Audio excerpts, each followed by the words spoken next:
الحمدللہ انتظار کی گھڑیاں ختم ہوئیں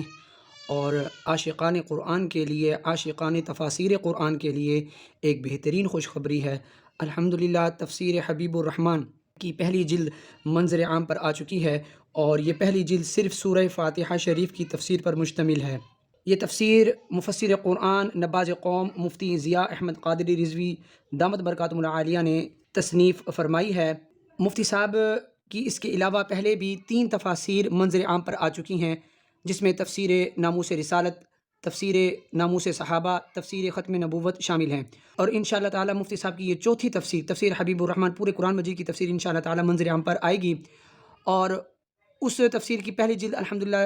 چھپ کر سامنے آ چکی ہے، اور یہ تفسیر صرف اور صرف سورہ فاتحہ شریف پر مشتمل ہے۔ یہ کہنا بے جا نہیں ہوگا کہ اردو کے اندر سورہ فاتحہ شریف پر اتنی جامع اور اتنی مفصل تفسیر شاید آپ کو پہلے دیکھنے کو نہ ملی ہو۔ ماشاءاللہ یہ تفسیر تقریباً 350 صفحات پر مشتمل ہے۔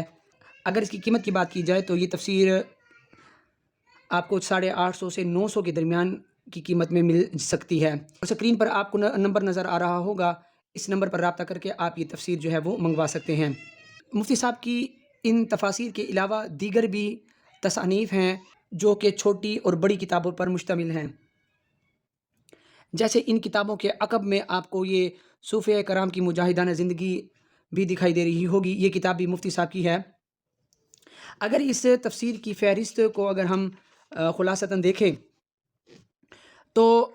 آپ اس تفسیر میں پڑھ سکیں گے کہ قرآن سے دور کرنے میں اہل کفر کی سازشیں کیا رہی ہیں،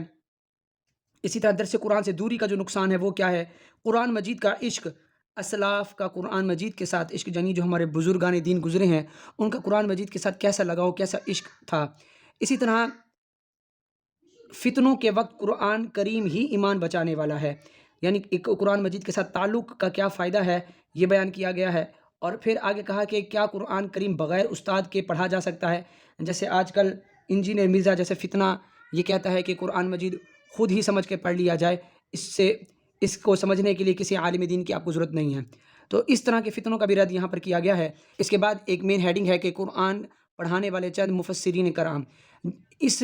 باب کے اندر، اس چیپٹر کے اندر جو مشہور ہمارے اسلاف کے مفسرین گزرے ہیں ان کا ذکر خیر ہے، جیسے کہ حضرت سیدنا عبداللہ بن عباس رضی اللہ تعالی عنہما، اسی طرح مفسر قرآن شاہ عبدالعزیز محدث دہلوی رحمۃ اللہ تعالی علیہ، آپ کی حالات زندگی کے بارے میں یہاں بیان کیا گیا ہے۔ اس کے بعد دیکھیے کہ مفسر قرآن حضرت قاضی ثناء اللہ پانی پتی رحمۃ اللہ تعالی علیہ، مفسر قرآن امام شہاب الدین محمود آلوسی رحمۃ اللہ تعالی علیہ کا ذکر خیر ہے، مفسر قرآن حضرت ملا احمد جیون حنفی رحمۃ اللہ تعالی علیہ کا بھی یہاں پر ذکر کیا گیا ہے۔ اس کے بعد چند صفحات پر تلاوت کے جو آداب ہیں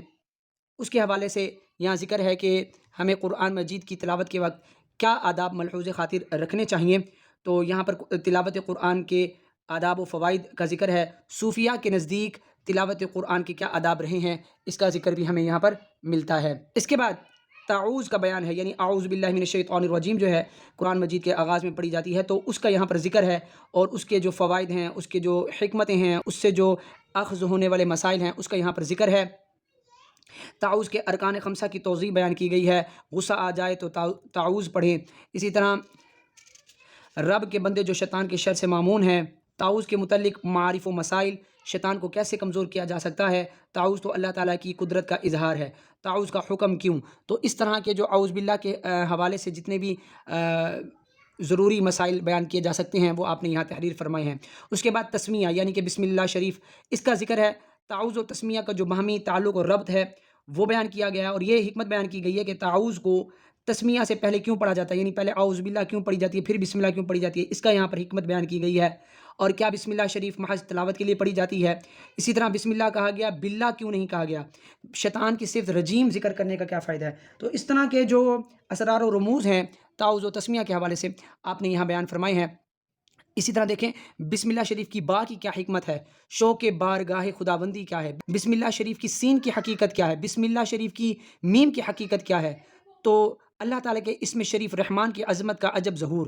اللہ تعالیٰ کے اسم شریف رحیم کے فیضان کے ظہور کے 6 مقامات، رحمان اور رحیم کے معنی کا مصداق، رحمان کے ساتھ رحیم کا ذکر کرنے کی کیا حکمت ہے؟ تو اس طرح کے اسرار و رموز آپ کو تصوف کے، شریعت کے، فقہ کے یہاں پر آپ کو مسائل ملیں گے، بڑی ہی بہترین ابحاث اس میں تعوذ و تسمیہ کے حوالے سے بیان کی گئی ہے۔ اس کے بعد سورہ فاتحہ شریف کی باقاعدہ تفسیر شروع ہوتی ہے۔ سب سے پہلے تو بسم اللہ شریف اور سورہ فاتحہ کا جو باہمی ربط ہے وہ بیان کیا گیا، سورہ فاتحہ کے اسماء مقدسہ کا مختصر تعارف بیان کیا گیا، سورہ فاتحہ کی آیات کریمہ کا باہمی ربط آپس میں جو تعلق ہے وہ بیان کیا گیا، سورہ فاتحہ میں جو موجود لطائف ہیں جو صوفیہ کرام عام طور پر بیان کرتے ہیں ان کا ذکر کیا گیا۔ اسی طرح سورہ فاتحہ کی پہلی آیت الحمدللہ رب العالمین، اس کے حوالے سے تفسیر بیان کی گئی، اور اس میں ملحدین جو یہ اعتراض کرتے ہیں کہ تمہارا اللہ اپنی تعریف کیوں چاہتا ہے، اس اعتراض کا بھی رد اس آیت کی تفسیر میں بیان کیا گیا۔ اس کے بعد اسی آیت کے تحت مسائل بیان کیے گئے۔ اس کے بعد اس فاتحہ شریف کی جو دوسری آیت ہے الرحمن الرحیم، اس کے حوالے سے جو ہے وہ تفسیر بیان کی گئی ہے۔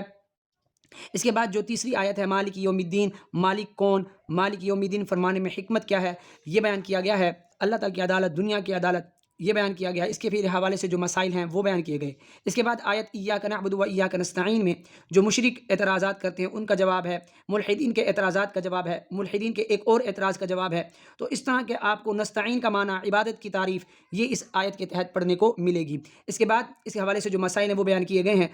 تو یہ مفتی صاحب کا بڑا خوبصورت طریقہ کار ہے کہ ہر آیت کے آخر میں آپ اس سے اخذ ہونے والے جو معارف و مسائل ہیں وہ بیان فرماتے ہیں۔ اس کے بعد آیت ہے اہدنا الصراط المستقیم، اس آیت کے تحت بھی جتنے بھی اشکالات ذہن میں آتے ہیں ان کا جوابات دیے گئے ہیں۔ اس کے بعد اس کے حوالے سے معارف و مسائل بیان کیے گئے۔ پھر آیت ہے صراط الذین انعمت علیہم، اس کے حوالے سے تفسیر ہے، اور پھر آخر میں غیر المغضوب علیہم ولا الضالین کی تفسیر بیان کی گئی ہے۔ اس میں اہل ایمان کو ادب سکھایا گیا، اس حوالے سے بیان ہے المغضوب علیہم کا تعارف، الضالین کا تعارف، اور مغضوب علیہم میں یہودی اور ضالین میں اکیلے نصرانی ذکر ہونے میں کیا حکمت ہے یہ بیان کیا گیا، ہماری اسلاف کا طریقہ کیا رہا یہ بیان کیا گیا،